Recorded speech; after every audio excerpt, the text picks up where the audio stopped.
Hey, how's it going, everybody? It is Jazzy, Video Store Sasquatch here, and we are doing our horror movie night in the cave. I have three horror movies for you, and I told you we would go through the naming process of the movie that we've been working on as a little side project here, so we can do that. I have a couple names for you already, and we can add in from there. We'll start with the movies here, though, because that is what we do. We will start with Redo, directed by Kevin McManus and Matthew McManus, starring Mike Michelle McManus, Stella Marcus, and Jeremy Holm. Irene Kelly travels through parallel universes, repeatedly killing her daughter's murderer as she becomes consumed by vengeance. Her humanity hangs in the balance. This definitely in the beginning has you like, what the fuck is going on, and then it just kind of gets snowballs from there. We get kind of an explanation and like a surrogate daughter that she ends up finding in the guy's house at some point in time that she normally wouldn't have found because of her routine being changed or for whatever reason. Um, and after that, she's kind of forced to take her with her after a run in with the police in that particular universe. So she's like basically telling this girl like, "Hey, you can't come back." And as she's telling her this, we get more and more of the story. It's pretty complex world building here. I thought it was very well done. It was on the lower budget size, but that's not really something that you can like knock a movie for, especially a movie that kind of outrageously like original as this. It does the originality of this and like the fact that there's not like the movies that are like this, it's still totally different from those, and with a more like a vengeance and a more revenge type style behind like the Groundhog's Day effect of these movies, which makes it even cooler. This movie does like kind of like every actor in this movie does kind of like look like someone, but it's not them. So basically, we get like a TV version of a bunch of people, and even the lead role I knew of from her show Navy SEALs on Paramount. I haven't watched the show, but I watched like enough episodes to know that is where she's from. She's the dude's like wife or whatever. So she is at least a little bit more recognizable. I tried to look at more work that she was in. I could not notice anything. Yeah, this was not a terrible movie though. It was a great story. Um, Probably give it like a C. Like it was, I mean, it was there and it was worth it. It's a Saban's film, and for a Saban's film, it is really good. So you got to also kind of take that into your context behind this movie, and that is Redo, directed by Kevin McManus and Matthew McManus. The second movie I have here, I'm not so hot on, and that is The Vindicator, directed by Luca Petronu and Brandon Sherrill, starring Sean Berube, Chris Marr, and Anna Green. Honestly, I had to look these names up because it's like that stupid thing that IMDb does where it just kind of lists people, and like the three main people aren't even part of the list. I'm not even like this. The movie's not even worth the time to even like go through those three main people because they weren't even that good of actors or actresses, to be honest with you. And that kind of hurt this movie as well. A serial killer disrupts a live streaming true crime podcast and challenges the host to a nightmarish task that expose their darkest transgressions for the chance to uncover the identity of him. Um, it's like a weak PG-13 Saw movie, to be honest with you. Uh, yeah, that's like the best way to describe it. Even the people in it are kind of even the three people that are supposed to be like the victims are very unlikable like people, and the one female that's in it, she keeps turning off and on her American accent. So I don't know if she's American, if she's from like another country and she's supposed to be playing American or whatever's going on with that. Very distracting. There's a lot of things that just kind of take away from this movie. Like I don't know. I mean, I thought sounded interesting. It came out at the end of last year on December 2nd of 2025. I couldn't find a budget on it, or I would have reported. But I bet the budget is around like $1 million of that. It definitely didn't go into the acting, and it had a couple like sets, so it had to have at least had something behind it a little bit, or a live on location part because they're in a barn the whole time. Not even worth really going into the backstory of all this. They didn't really develop it very well. Yeah, this is an F movie. I mean, it just was not very good. And then it's just too bad. It happens. I'm sure that if I ever made a movie, it would be an F movie to someone too. So he's got to kind of roll it off and move on here. And that is The Vindicator. and it's two directors too, and that is the Vindicator, directed by Luca Petruna and Brandon Sherrill. And the last movie we're going to talk about here is Bloodstar, directed by Lawrence Giacomi, starring Brittany Camacho, John Schwab, and Wyoming Reed.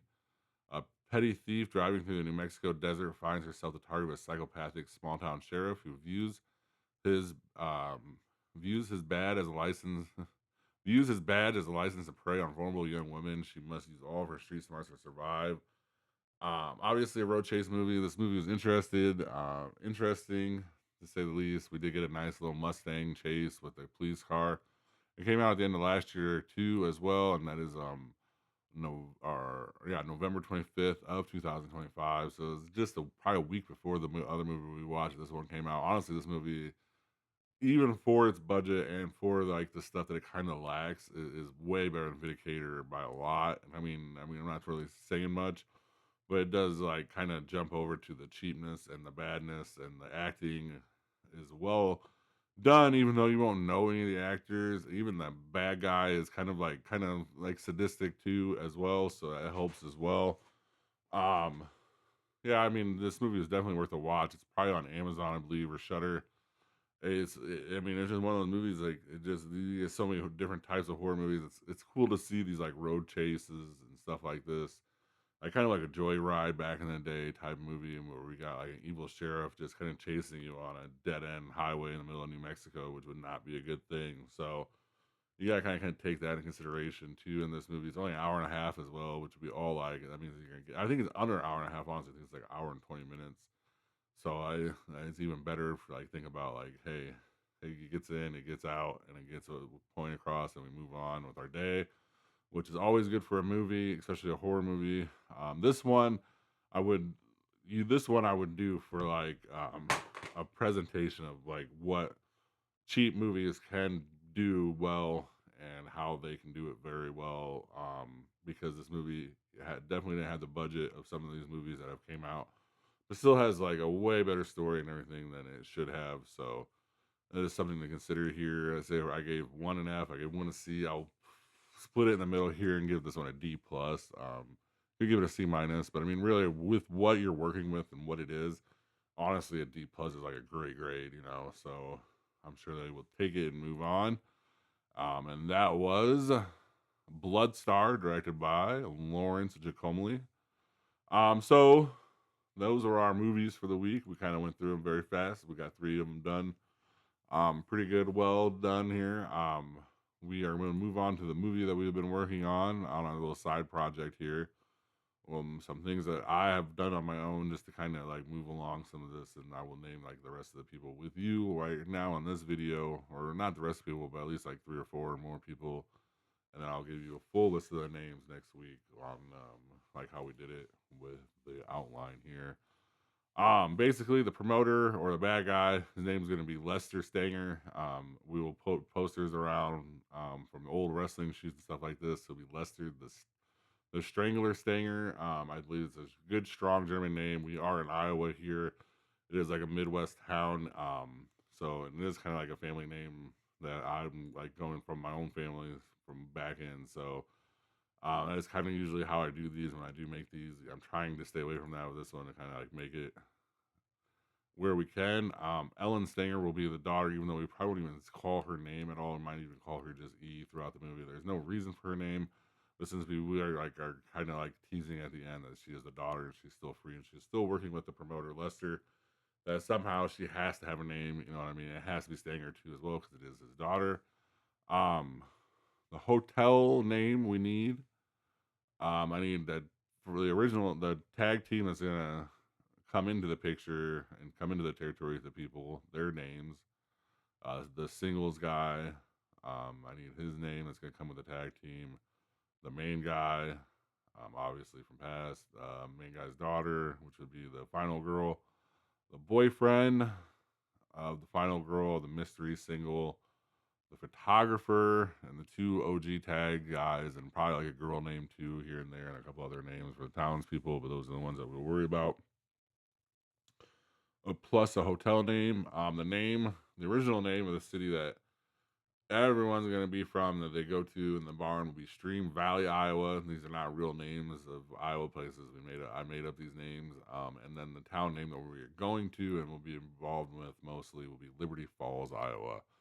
And promotion name will be Midwest Wrestling Classic. Midwest. So it'll be WWC, but Midwest will be all one word with the W capitalized in the middle of it for the logo. And we'll figure out some cool design there with that. So let's start here with how are we gonna do this here? I gotta get my phone here. Hold on.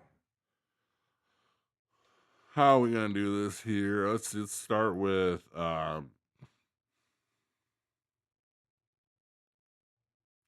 let's Google a list of first names from 1975. Popular first names from 1975. Popular female names in America. Melissa, Jennifer, Amy, Heather, Michelle, Kimberly. I like Kimberly. Let's go with that for the daughter right now. Kimberly. Uh,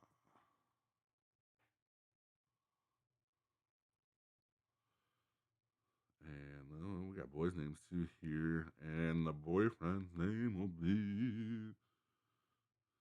We'll try to put him in 75 too, since it's actually a bad list to kind of work off here. We'll go with. Oh, Joshua's on there. That's pretty nice. Justin, strong name. Todd, Brian.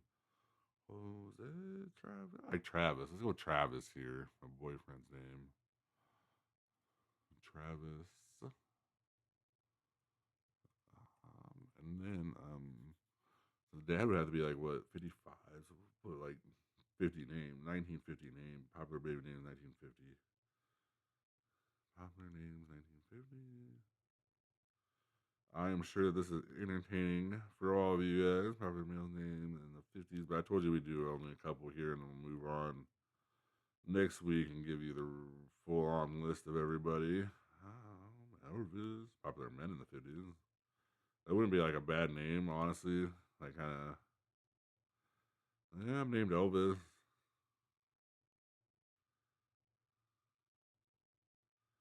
David, I could just do a biblical name, John. I was even thinking John beforehand. Mark, Charles, Jeffrey, Gregory, Jerry.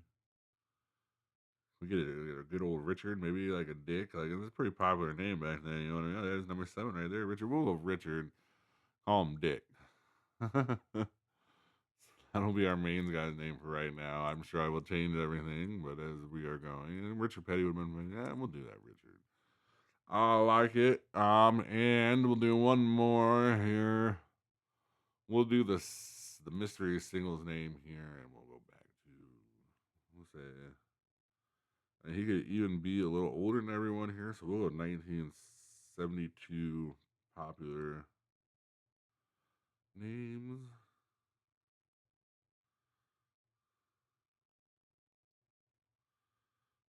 Okay, boys, Michael, Christopher. I think we're gonna end up with a Michael, so we might as well just call him Michael. Call him Mikey. I mean, well, this is pretty quick. Where are we at here? We'll do 2 more here. We'll do the single guy. He could be 1972 as well, and we're not gonna worry about the like stage names or fake names, whatever they call them. We'll call him Donald. Man, I think like you could get away with like Elvis or something like that just around this time period, just because like you can kind of make him. But man, Derek, Randy, Johnny, Roger, Brent, Billy, Bobby. Do we want an I in there? Walter. How about Lawrence? I like Lawrence. You don't get hear me Lawrences anymore. Lawrence. We'll do a single. We need like a brother's name, so it has to be like Bob and Robbie or something like that. You know, like kind of goes together here. Um,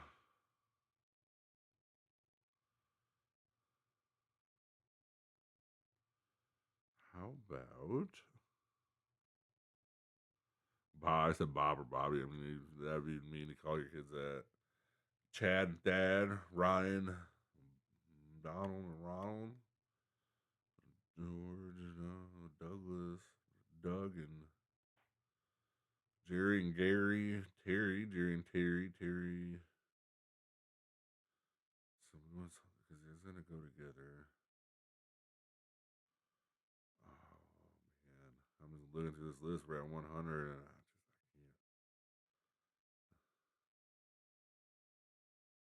can't. Eric and Derek. They don't have to be twins, so when we go Eric with one, and then look up 1976, and we'll make this guy a little bit younger. How about that? Or in 1980, or we'll 78. Where we at? Eric. Man, what's a good name to go Eric? Like, what would you name your kid if you're gonna name him Eric? Eric, then Edward, Eric and Edward. Yeah, Eric and Edward. I like it. Two E's. Parents do that, right? So to recap what we've done so far here is we've added three names. Eric and Edward will be our tag team guys, our main tag team guys. Our single guy will be Lawrence. Michael will be our mystery single. Travis will be our boyfriend. Kimberly daughter. Richard the main, and Ellen Stanger for the daughter, and Lester the Strangler Stanger for the main area. Promotion name Midwest Wrestling Classic. We'll be in Liberty Falls, Iowa. We'll also be going through Stream Valley, Iowa. So we're getting a pretty good pace here. I only have to put like 5 more names on there, which I don't think will be that hard to even think of. I will rewrite the freaking boring. I'll rewrite the outline one more time, and send it there. So probably I'll give you the names next week, the rest of the names next week, and then probably give me like 2 weeks to do the outline, kind of more full out, flushed out, almost to the point to where we're ready to put a dialogue to it. And then from the dialogue, obviously we'll just start editing and editing until we get everything to where this kind of sounds right too. Which would probably be helping to be on here. Like if we could do it live, maybe a couple people on the live chat, give it to them and just kind of talk it out too, just to make sure it sounds right when we can go live. So that's kind of something to look forward to as well. And that leads me into my next point. Please follow, guys. We're so close on Facebook, just going live whenever we want. And when we do that, we'll make fun of movies. We'll work on this little project together. We'll do whatever we have to do, and we'll make the live content just as fun and engaging as we can. And that will be awesome. So please join, guys, and thank you for anyone who's already following. Please, guys, thank you. Please, guys, follow on Facebook, YouTube, however you watch it. Thank you guys very much for watching, and please have a good rest of your day or night. Thank you for watching. Please like and subscribe. Comment your top movie picks for Throwback Thursday in the comment section, and see you next time in the cave.